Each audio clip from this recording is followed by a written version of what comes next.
Hello, I'm Sophia Besch, and this is The World Unpacked. This week on the show, we're talking about maritime security in the Indian Ocean. What if the future of global power dynamics, the question of winners and losers in the U.S. China competition, hinged on one body of water, the Indian Ocean? As geopolitical tensions rise and great powers vie for influence in the Indo-Pacific, the Indian Ocean is emerging as an increasingly critical theater of international relations. What is clear is that U.S. China tensions are heightening the strategic importance of maritime security. But how are these dynamics changing the geopolitical environment of the Indian Ocean? How are island nations responding to the increased interest in their regional waters? And how will they shape great power competition more broadly? To help us think through these questions, I'm joined today by my brilliant colleague Darshana Baruah, the author of the book The Contest for the Indian Ocean and the Making of a New World Order. Darshana is here to explore with me how great power competition in the Indian Ocean is shifting the landscape of foreign policy. Darshana, welcome. Thank you so much, Sophia, and you're as brilliant, and it's so wonderful to do this with you. Okay, so Darshana, let's start with the basics. The Indian Ocean is a really big expanse of water. It touches 4 continents. It's home to over 30 nations. Typically, foreign policy folks have thought about this space as a collection of sort of slices of distinct regions, right? Like Africa, the Middle East, Asia. In your book, you argue that we should instead think of it as a single continuous theater that spans from the Red Sea to the Indonesian Straits. Why? What geopolitical connections does this perspective sort of reveal to us? First, I would say that in the era of the Indo-Pacific, which is sort of a key pillar of foreign policy engagements for a lot of countries, the maritime domain is a core pillar in understanding that foreign policy engagement. So if we want to look at what's happening in the maritime domain, we have to look at the maritime domain as it is. And when you say the era of the Indo-Pacific, we didn't always talk about it as the Indo-Pacific. Yeah. We didn't always talk about it as the Indo-Pacific. It was Asia-Pacific. Then there was, of course, within that, there was South Pacific and Western Pacific. Indian Ocean itself, the way you said, is Africa, Middle East, South Asia, Southern Indian Ocean. And that's how the bureaucracy sort of came up. I think the argument, at least from my point of view, to say that we need to look at it as one consistent, coherent landscape is to better understand how developments on one corner of the ocean has an impact on the other side. For instance, Houthi attacks in the Red Sea is not just a problem of the Red Sea. It's a problem for Europe. It's a problem for Asia. It's a problem for Southeast Asia. It's a problem for the region. Why are we having an argument about Japan or China or Korea or Australia or India sending ships to the Red Sea for countries that are so far out from a geographical point of view? It's a Middle East problem. It's a North Africa problem. But it's an Indian Ocean problem because it connects the choke points around it. And when you say it connects the choke points, just go through the choke points quickly. So we have the Red Sea, of course, connects it to Europe and Africa and Indian Ocean to Southeast Asia and Asia. You have Bab el-Mandeb, and then you have Strait of Hormuz and Straits of Malacca, which are your key 3 main shipping routes. But you also have Cape of Good Hope, which is when the Everlane got stuck at Red Sea. The alternate route to Europe and onwards to sort of the US was the Cape of Good Hope.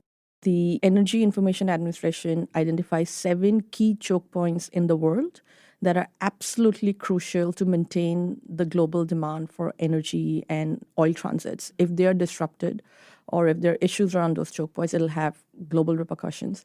Out of those 7, 4 are in the Indian Ocean. So that's one point, the economics and the strategic importance of it. On the second part of it, why we should be looking at it as a coherent theater is, of course, China. China has one overseas base in the entire world. It's in the Indian Ocean, in Djibouti. But when Djibouti came up, it was classified as an Africa development. So if you go to, say, Australia, if you go to India, if you go to even US, they'll say, okay, that's an Africa development. It's too far out. But it's an Indian Ocean development. And having that base in Djibouti has allowed China to deploy submarines into the region. They should have been doing much more for the Houthi attacks. Hasn't happened. But increased engagements with eastern coast of Africa, Middle East, South Asia, training, selling of military equipment and assets, all of it, it's connected. It goes from Sri Lanka and Indonesia all the way to Kenya. So I think if we keep dividing it, we don't necessarily understand how that development, which is supposed to be Africa, has an impact on the entire region. So really what you're saying, this is an appeal to the foreign policy bureaucracy, right? Because things get stovepiped Yes. when you talk about them as being part Yes. of one region rather Yes. than another. You've made the case for why we should look at it as one region. You've already mentioned the sort of energy implications, military implications. And you've mentioned a couple of the big players, but let's be very explicit about it. Who are the key players that are vying for influence in this region? And how have these dynamics changed maybe in the last few decades with the rise of China? Traditionally, the Indian Ocean was always sort of, it was, at one point, it was termed the British Lake. It was essentially the British Lake with key post and island bases across the Indian Ocean region. If you go back to the British archives and look at, there are papers that talk about how to defend Britain Empire across the world, and it'll look at the defense of the Indian Ocean. At some point, of course, the foreign policies changed, and the Britain came up with the withdrawal of east of Suez in 1971. But for any power, any European power, or even, I think even in Asia, if you wanted to be a global power, it has always been attached to being a maritime power. And for Europe, being a maritime power was always important that you be an Indian Ocean power first, because that was your route to Asia. So the UK, the British Empire, really talked about sort of, defending the Indian Ocean and the bases in Indian Ocean region. Who are the players today? I mean, traditionally we think about India and the Indian Ocean. I think that's one classification that happens, but it's too big for it to be classified for just one country. United States was really big during the Cold War period because of competition with USSR. It's within these circumstances that Diego Garcia came up, the US and UK base in the Indian Ocean region. And then India, UK to an extent, Japan on development aid, Australia, who has the biggest exclusive search and rescue zone in the Indian Ocean region. And in terms of emerging today, it's of course China, but it's also countries like Saudi Arabia and Turkey and UAE and Russia in terms of, I would say, a lot has changed since the war in Ukraine. But just before the war in Ukraine, they acquired a base in Sudan on the Red Sea for 20 years. And I think a lot of their engagement is based on USSR's footprint across the Indian Ocean region. Like they have more diplomatic posts in the Indian Ocean than Australia. And that hasn't disappeared yet. Okay, so one thing that is really striking to me, you list these players. These are all major military powers or emerging military powers, economic powers. The nations and the territories within the Indian Ocean region are often much smaller, right?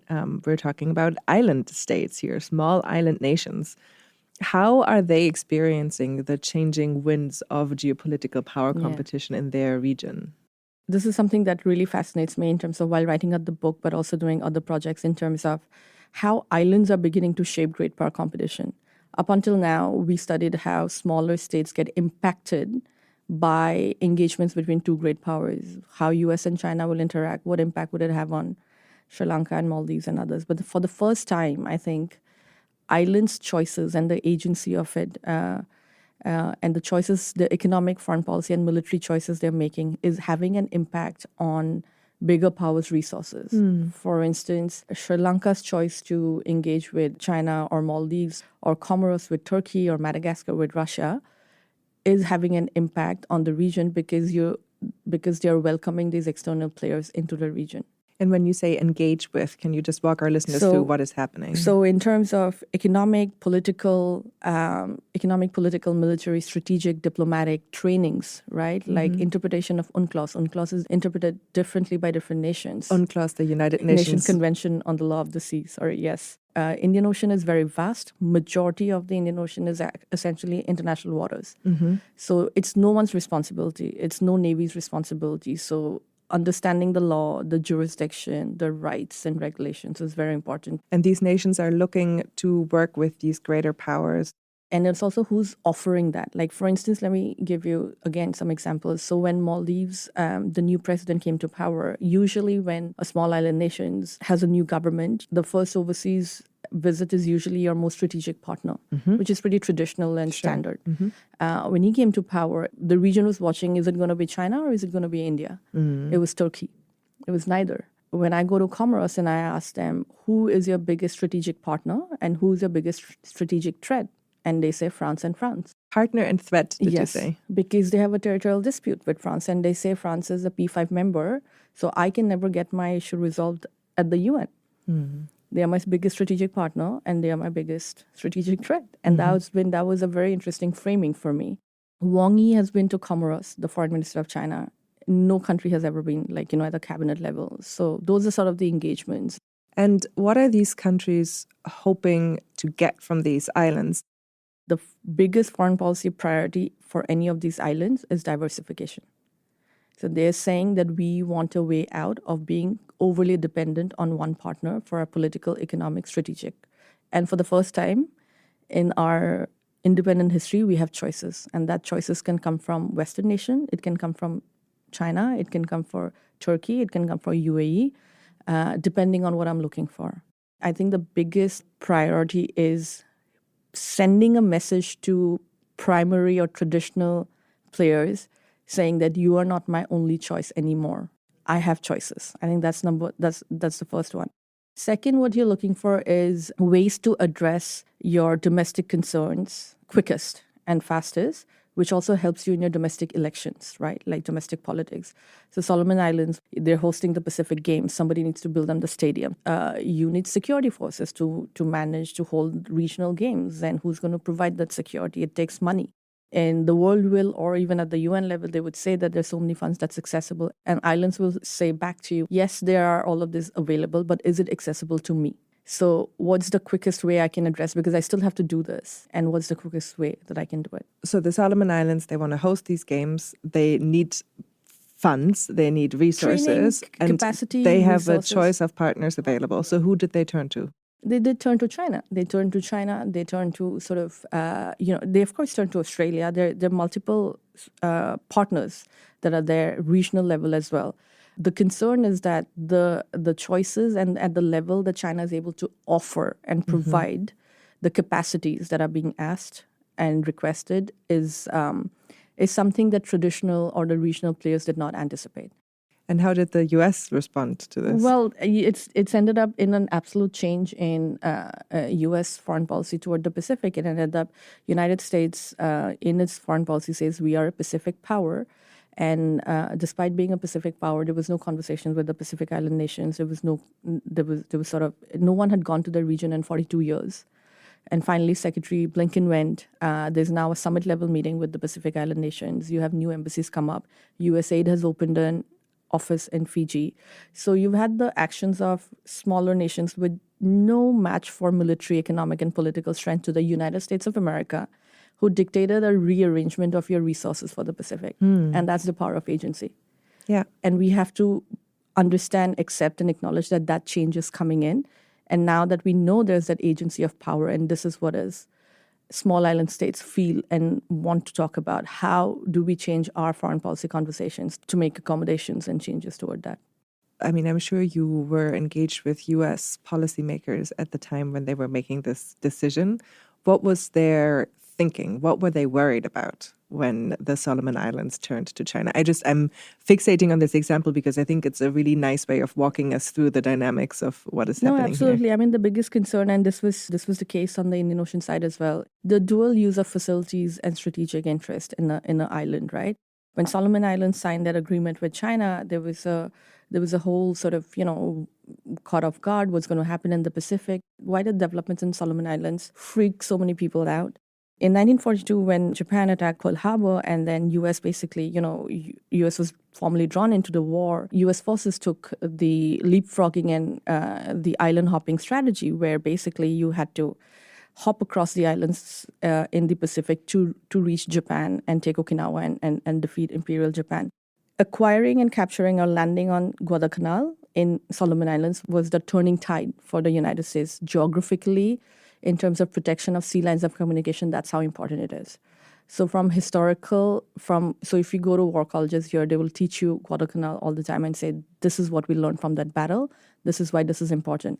Now Guadalcanal is under the sovereign nation of Solomon Islands.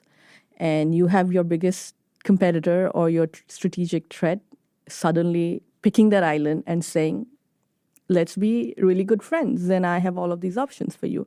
So that's why it kicked up the gear. It's the historical understanding that these are islands also were very important wayward stations for navies historically to be able to win wars, to be able to win naval campaigns.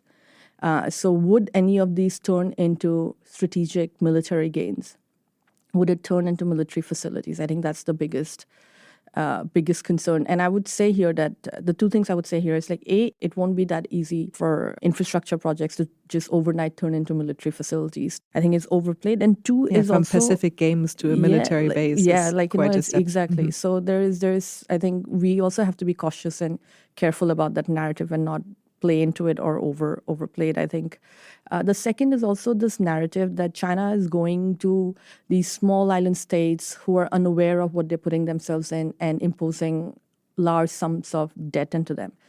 I want to flip the narrative and say that in a lot of the cases, it's the islands who have gone and requested for collaboration. So it's not that China has this massive strategy of, yes, they have a strategy where they want to be a big player, but it's also been facilitated by small island states who want to exercise that agency of power, which they feel have been denied to them for the last 40, 50 years. For so long, we have studied great power competition and foreign policy priorities through the lens of the continental domains and subcontinental silos that the developments of maritime domain somewhere have disappeared in that discussion.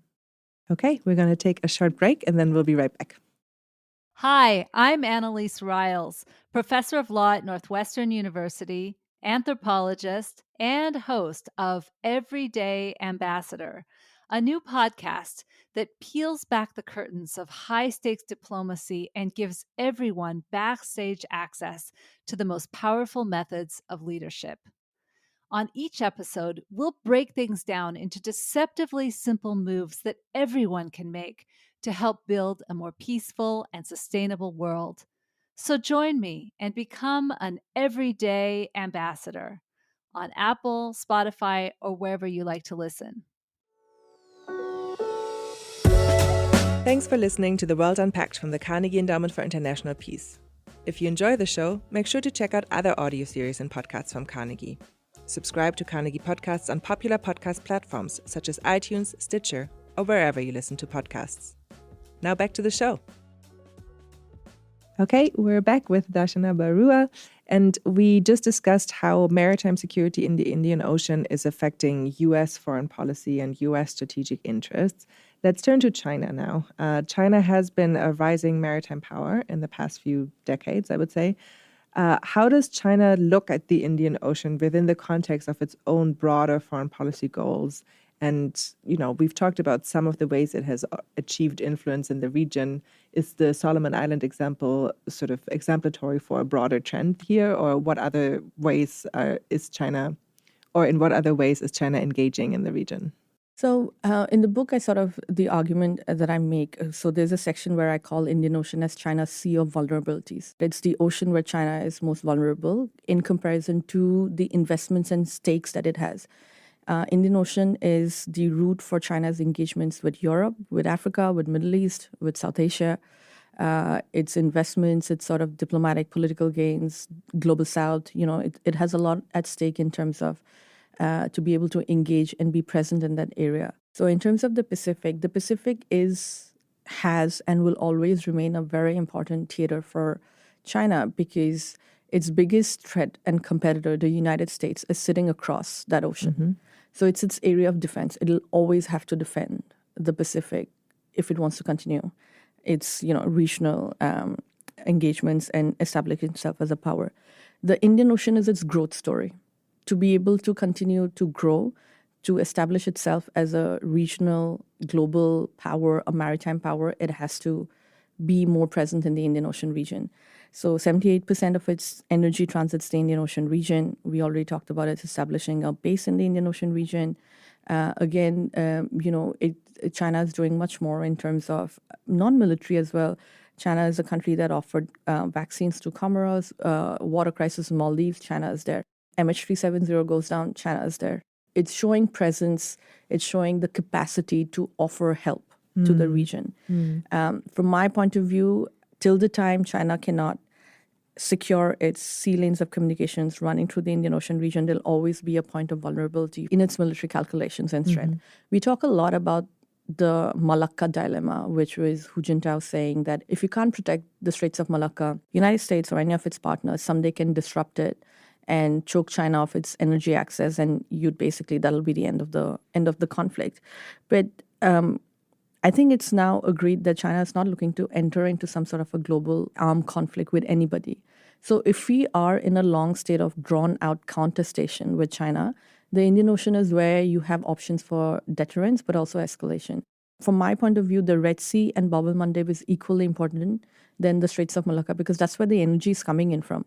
So you mentioned the potential for sort of a long, drawn-out stalemate in this region between the U.S. and China. Here in D.C., we know that many policymakers are fearful or already convinced that armed conflict with China will become a reality in the not-so-distant future. So do you think that such an armed conflict is inevitable in this region?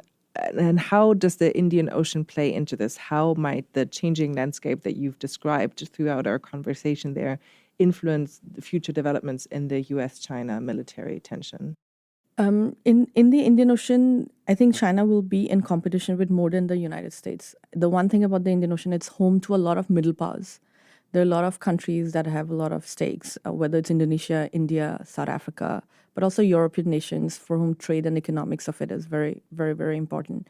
So I think that competition would get really accentuated in the Indian Ocean region because no one country dominates it, but everyone has significant amount of stakes. So it's no one's jurisdiction, but everyone's reliant on it to be able to protect their own shipping lines, as opposed to the Pacific, where you have smaller pockets of dominance of South Pacific or Western Pacific, and of course the United States.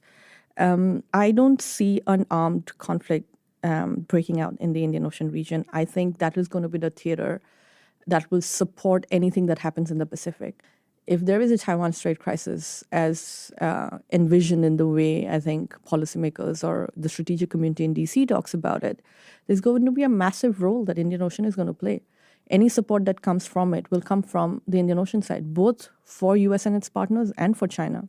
So do we have an understanding, do we have the maritime domain awareness to say how many Chinese submarines transit and go into the Indian Ocean region? Is there one Navy who has that answer? No, because it's no one's area of responsibility.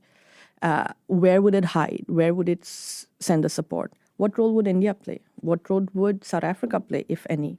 We are beginning to see exercises between South Africa and China, with Russia, UAE, Saudi Arabia. What role would any of these countries play? It's not going to be, I don't think it's going to be a conflict in the Taiwan Strait that will purely just between United States and China. I think it'll have a huge impact on the other side of the strait. One of my arguments that I say is the Indian Ocean is the theater for deterrence. The more you have a presence and say that this is your sea of vulnerability, and this is where I have my strength. So you're deterring that action or delaying that action from being played out in the South Pacific. But going back to the first point of discussion, bureaucracies look at it in silos. So anyone with Taiwan Strait contingency in Washington is not looking at the Indian Ocean aspect of it. But from a military point of view, you would look at it. Yeah. Okay, so we've talked about the sort of classic areas, traditional areas of interest, the economic interest, military interest, energy interest in the Indian Ocean. Before we close, I wanted to talk about an emerging technology that affects the power dynamics and interest in this region, and that is seabed mining. So can you just briefly walk us through, first maybe for our listeners, what is seabed mining, and then how does it affect the dynamics in the Indian Ocean?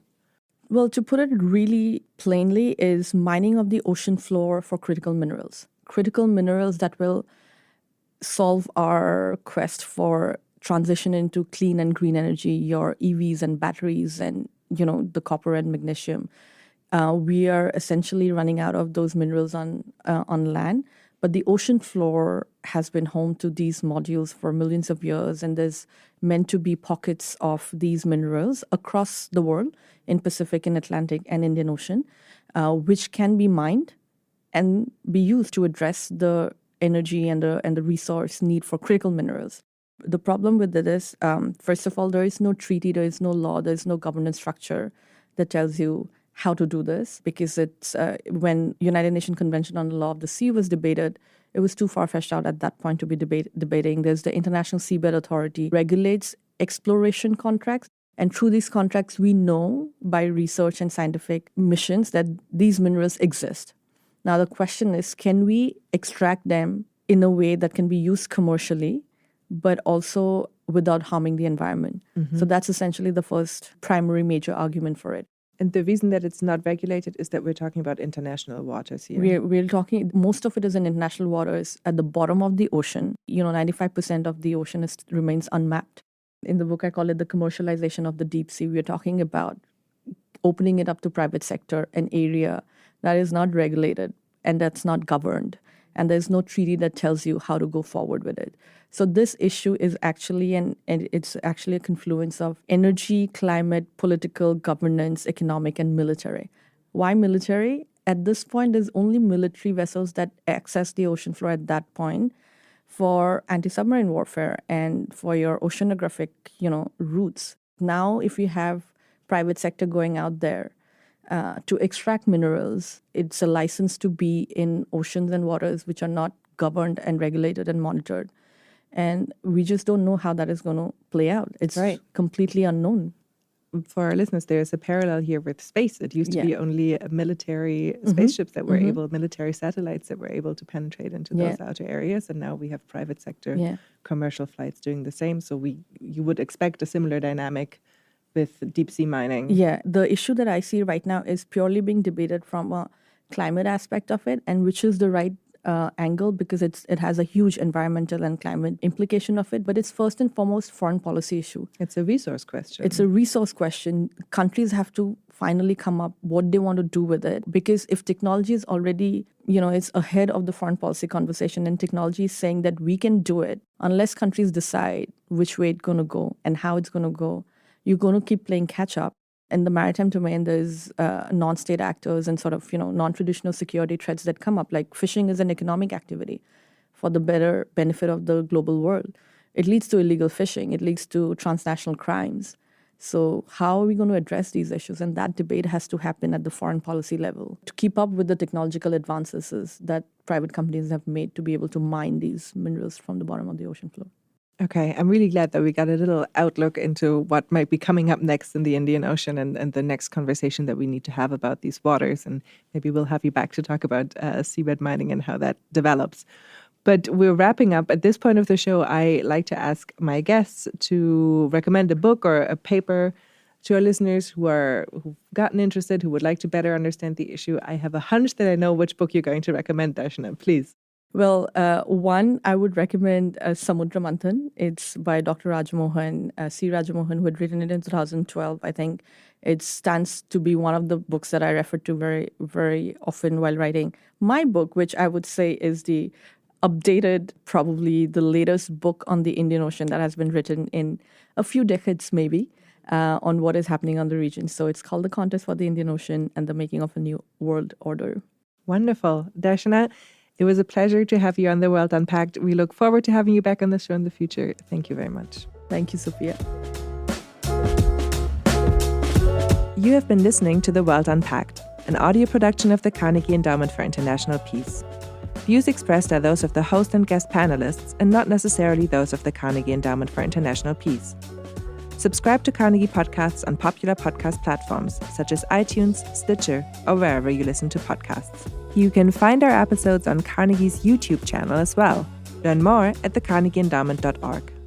Thanks to the excellent Hiwan Park, who is our audio engineer and executive producer, and to Cameron Zotter, who is our videographer. I'm Sophia Besch, Senior Fellow in the Euro Program and host of The World Unpacked. Thanks for listening.